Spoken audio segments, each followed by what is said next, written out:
Belt देखो कैसे पेट के ऊपर बांधी हुई है, भोंदू कहीं के। सर, हम बाकियों की तरह कूल क्यों नहीं है? कैडेट, हम बाकियों की तरह नहीं हैं, हम नेशनल कैडेट कोर्प्स हैं। We are in second line of defence. Am I clear? Yes sir. How's the जॉर्ज? हाउस द गॉडडैम जॉर्ज? मैंने इसीलिए एनसीसी ज्वाइन की थी क्योंकि मैं इंडियन आर्मी में जाना चाहता था। आई एम सॉरी सर, लेकिन आपकी सुपर पावर्स क्या हैं? I am Indian army. लेकिन बहुत जल्द मुझे मेरी औकात पता चल गई थी। जवान, ये क्या कर रहे हो? दुश्मन सामने है, गोलियां चलाओ। ये सर, क्या करूं? कैसे लाते हैं इसे? हाँ, थाए थाए थाए। अबे थाए थाए करने आता है यहाँ पे? नहीं सर, सॉरी सर। सॉरी नहीं बोलना, ग्राउंड के चक्कर लगाना। लगाओगे?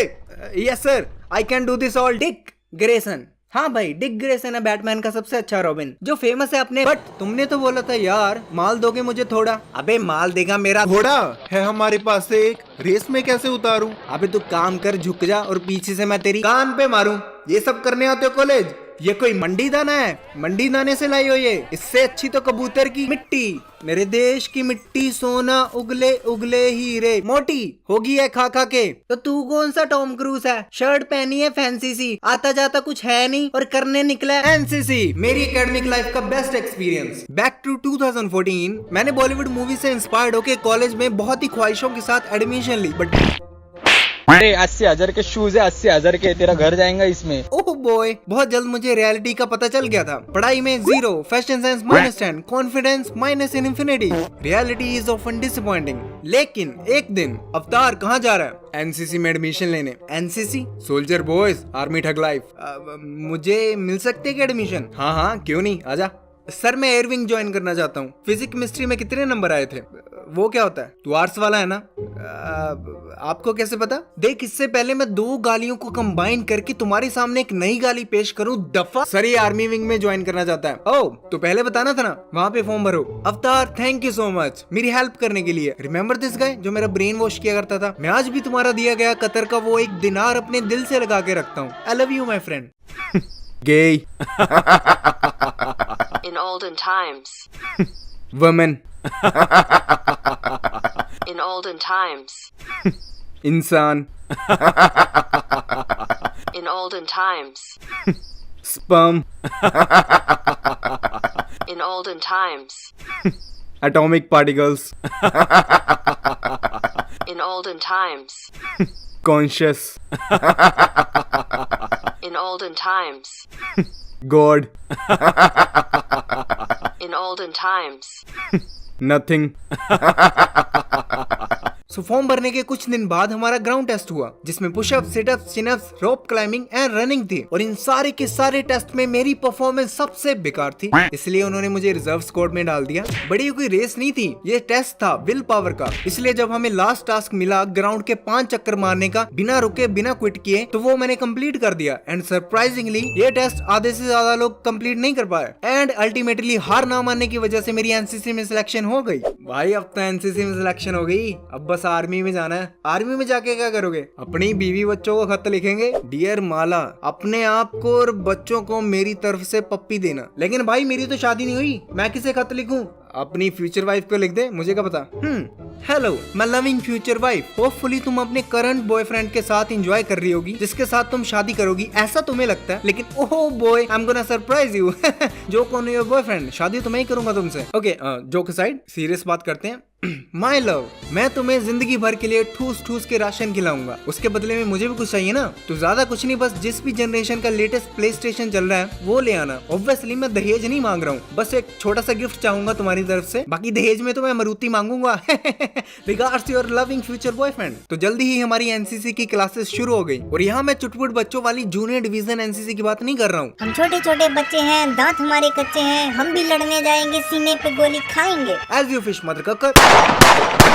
मैं बात कर रहा हूँ रियल एनसीसी की, the senior division NCC, basically 13 साल के ऊपर के बच्चों के लिए। तो हर वीक सैटरडे को हमारी 6 घंटे की क्लास होती थी। वैसे एनसीसी में जनरली हफ्ते में 2 क्लासेस होती हैं 3-3 घंटे की, लेकिन हमारे कॉलेज ने दोनों क्लासेस को कंबाइन करके एक लंबी बड़ी 6 घंटे की क्लास बना दिया था, ताकि गन्ने का पूरा रस एक ही बार में एक ही समय पे निचोड़ा जा सके। बहुत ही घटिया एग्जांपल थी। तो मैक्सिमम लेक्चर्स अटेंड करने के बाद हम कॉलेज वॉशरूम्स में अपनी ड्रेस चेंज करके एनसीसी क्लासेस के लिए रेडी हो जाते थे। पहले 2 घंटे थ्योरेटिकल होता था। एंड लेट मी एक्सप्लेन, तुम जनरली अपनी क्लास में कैसे एंटर करते हो? मैं कमिंग मैम और मैं कमिंग सर, और क्या मैं अंदर आ सकता हूँ, राइट? लेकिन ओ बॉय, एक एनसीसी स्टूडेंट को क्लास में मारनी होती थी सुपर हीरो एंट्री। पहले सावधान, फिर मैं जॉइन सर। लिटरली भाई आसपास की 4 क्लासेस हिल जाती थी लाइब्रेरी तक। थ्योरी क्लास के बाद बारी आती थी ग्राउंड की। ग्राउंड में हमारे इंस्ट्रक्टर होते थे वो बड़ी बड़ी मूंछों वाले सूबेदार विद एएनओ मेजर सर और nationally acclaimed best senior cadets. तुम लोग को लग रहा होगा मैं बढ़ा चढ़ा के बोल रहा हूँ, बट नहीं, हमारे कॉलेज की एनसीसी पूरे डिस्ट्रिक्ट की बेस्ट एनसीसी मानी जाती थी। क्या किसी ने जाति बोला? Being truthful is injurious to health. मुझे फर्स्ट टाइम पता चला सावधान पे एक्चुअल में सावधान रहना होता है। हिल क्यों रहा था बे? सावधान पे हिल क्यों रहा था? बेल्ट ढीली क्यों है तेरी? चल ग्राउंड के फ्रंट रोल मार क्या। कसम से भाई, दोपहर में तपती धूप में जब मुझे वो फर्स्ट टाइम सजा मिली ना, मेरे शरीर में से मेरी आत्मा, मेरी सोल निकल गई। डैम, इसलिए आज तक मुझे कोई सोलमेट नहीं मिला। ओके, बेकार जोक था। तो सारी दोपहर हम ड्रिल करते, अपन ड्रिल करते, तुम चिल करते, अनुशासन सीखते, एकता सीखते, चीखते चिल्लाते, और जो भी हमारी सीनियर्स बेसिकली हमें बोलने को कहते वो हम करते। और लाइफ में फर्स्ट टाइम मुझे एक्चुअल मीनिंग पता चला ऑर्डर मानने का। देखो, अगर तुम्हारी सीनियर तुम्हें बोल देना कुएं में जाके कूदो, तो नेक्स्ट सेकंड तुम कुएं में होने चाहिए। आर्ग्यू करना तो दूर की बात, ऑर्डर मिलने के बाद तुम अपने सीनियर से आंख भी नहीं मिला सकते। हालांकि हमें कुएं में कूदने के लिए बोला नहीं गया, ऑब्वियसली यहाँ पे बैठ के वीडियो थोड़ी बना रहा होता। Being dead is injurious to health. और अच्छे से थक के पसीना बहाने के बाद शाम को हमें मिलती थी रिफ्रेशमेंट, जिसमें हमें सैंडविच, बनाना, कोल्ड ड्रिंक, पेस्ट्री और कई बार समोसे भी मिलते थे। और ये सबका फेवरेट पार्ट था। और ये सब कुछ हमारे टीचर खुद के पैसों से दिलाते थे, क्योंकि सरकार ने एनसीसी स्टूडेंट्स के रिफ्रेश फंड को बंद कर रखा है। इसी वजह से हमारे बैच के बाद किसी को आज तक रिफ्रेशमेंट नहीं मिली। Set life for NCC student. कोई ना भाई, टेंशन न ले, अच्छे दिन आएंगे। भाई ये तो मोदी जी ने बोला था। तो मोदी जी को जानता है? हाँ जानता हूँ, बिल्कुल जानता हूँ। अरे मोदी जी नमो। छोटू 2 कप चाय लेके आ। 10 रुपए साहब। Being comic is injurious to life and family. तुम में से फायर किस किस ने किया? ना मैं पबजी फ्री फायर की बात नहीं कर रहा हूँ, मैं रियल फायर की बात कर रहा हूँ। राइट गैस, एनसीसी में फायरिंग के लिए भी ले जाया जाता है। तो जब हमें फर्स्ट टाइम फायरिंग रेंज पे ले जाया गया, आई वाज लाइक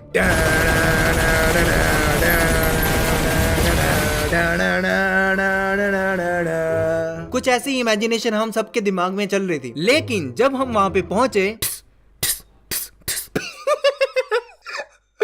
भाई ये तो फुस्की बम से भी बुरा हाल है। फिर भी पोपड़ी वालों, तुम में से कितने हैं जिन्होंने रियल गोलियां चलाई हैं? चाहे वो गोलियों के नाम पे मजाक था, लेकिन फिर भी बोलने के लिए मैंने 15 गोलियां चलाई हैं। वो अलग बात है, निशाने पे सिर्फ एक ही लगी थी, नकारा बंदा हैंड्स प्रूफ। इसके अलावा हमें 26 जनवरी की परेड पे भी ले जाते थे। दिल्ली परेड की बात नहीं कर रहा हूँ, वहाँ पे 6 फुट से ऊंचे लौंडे जाते हैं। मैं कहाँ 2.5 फीट का बच्चा वो दिल्ली परेड के सपने देखता। बाय द वे, वैसे मैं दिल्ली आया हूँ। दिल्ली आए हो? हाँ आया हूँ। कुतुब मीनार देखा? नहीं। आजा भाई, तुझे कुतुब मीनार दिखाता हूँ। अबे हट यार। तो सर्दियों में सुबह 5:30 बजे उठ के हमें 15 दिन परेड प्रैक्टिस के लिए जाना होता था। बारिश आए, आंधी आए, they don't give A F. मैं 10 दिन तक प्रैक्टिस के लिए रोज ग्राउंड जाता रहा। और 11वें दिन बारिश आ गई, मैं नहीं गया, क्योंकि मुझे साइकिल पे 5 किलोमीटर कॉलेज जाना होता था और तब मेरे पास रेनकोट नहीं था। तो उस दिन मैं नहीं गया और नेक्स्ट डे से मैं परेड से बाहर था। अगले 3 दिन तक मैं एज ए बैकअप साथ में जाता रहा। एंड फाइनल परेड के 1 दिन पहले एक बंदा परेड करते करते बेहोश होके गिर गया। एंड ओ भाई साहब, उसे जो गालियां पड़ी, जी हाँ, बेहोश होने पे पानी नहीं गालियां मिलती हैं। सो पोपड़ी वालों, गलती से भी हिला के मत जाना। तो उसकी रिप्लेसमेंट के लिए ट्रायल हुए और अल्टीमेटली मैं फाइनल परेड के लिए सिलेक्ट हो गया। और मेरा यकीन करो गाइस, मैंने खाने में बिल्कुल भी बेहोशी की दवाई नहीं मिलाई थी, पक्का नहीं मिलाई थी, बिलीव मी है। बट भाई ऐसे हजारों लोगों के सामने पेट पे पेंट बांध के भोंदू जैसी फीलिंग नहीं आती। ना ना ना ना ना, गलती से भी पेट पे बेल्ट बांधने को भोंदूपना मत समझना, क्योंकि पेट पे बेल्ट बांधने से नंबर 1 आपकी रीढ़ की हड्डी सीधी रहती है, जिससे आपको बैक पेन की प्रॉब्लम नहीं आती। नंबर 2, आप बार बार अपनी ड्रेस एडजस्ट नहीं करते हो, इससे आपका 100% फोकस आपके काम पे रहता है। नंबर 3, आप कॉन्फिडेंट एंड टफ महसूस करते हो। नंबर 4, बेल्ट के रूप में आपके पास इक्विपमेंट रहता है, जिससे आप किसी भी राह चलती लड़की को अगर कोई छेड़ रहा है तो उसकी वहीं पे पिटाई कर सकते हो। और हो सकता है वो लड़की आपसे इंप्रेस होकर आपसे शादी कर ले। कल को आपके बच्चे होंगे जो रील स्वाइप करेंगे, पढ़ेंगे लिखेंगे नहीं, क्योंकि आप भी वही काम करते हो। तो आप अपनी उसी बेल्ट को निकाल के उन्हें सुधार भी सकते हो। You welcome. एंड इन सब के अलावा मैंने 3 कैंप्स भी अटेंड करे हैं, बहुत मस्ती करी थी, वो बहुत ही गजब स्टोरीज हैं, उन पे एक सेपरेट वीडियो बनती है, आप पार्ट 2 बोल सकते हो, जो मैं थोड़ा रुक के लेके आऊंगा। एनसीसी का इम्पैक्ट मेरी लाइफ में बहुत तगड़ा रहा है। एक इंट्रोवर्ट का होदा एनसीसी में जाके एक लीडर बना जिसने 62 कैडेट्स की कंपनी को लीड करा। बट ये सारी स्टोरीज नेक्स्ट टाइम के लिए। इन दी एंड एक सोल्जर की लाइफ बहुत टफ होती है यार, मैंने बहुत करीब से देखा है, सो रिस्पेक्ट देम। जय जवान जय किसान। Being dead is injurious to health.